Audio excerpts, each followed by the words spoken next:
avez peut-être des 45, encore plein là. Et ici, alors 3.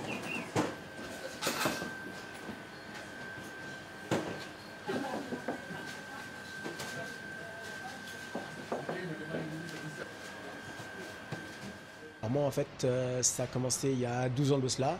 J'avais mon père qui était déjà boulanger sur Pantin. J'étais souvent dans les labos où mon père y travaillait.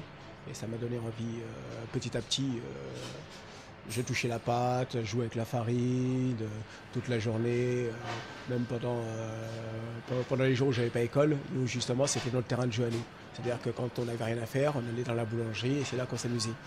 Et donc par la suite, quand j'ai fini mes études en troisième, au moment de l'orientation, je ne savais pas trop ce que je voulais faire comme métier.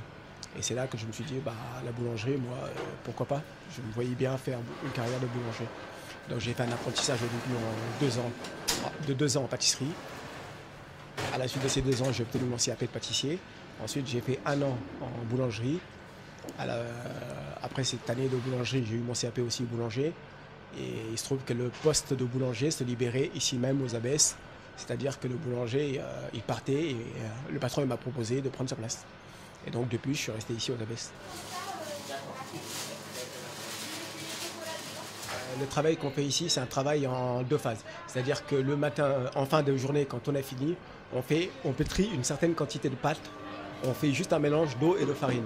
C'est ce qu'on appelle l'autolyse. Donc on laisse ce mélange d'eau et de farine reposer jusqu'au lendemain. Donc moi, quand j'arrive le matin, la première des choses que je fais, c'est que j'y rajoute les ingrédients qui manquent. C'est-à-dire le sel et la levure, et je pétris le tout. Ça me permet d'avoir une pâte qui est bien reposée, qui est beaucoup plus souple, avec une couleur un peu plus jaune. Et par la suite, pendant que je fais cette opération, en même temps, je prends tous les pains spéciaux qu'on a façonnés la veille et qu'on a rangés en chambre de pouce, je les prends et je les mets au four. Et ensuite, je commence à diviser mes différents bacs et je commence ma cuisson de baguette. Je m'arrange justement pour que nous, ici, la boutique, elle ouvre à 7h30 du matin.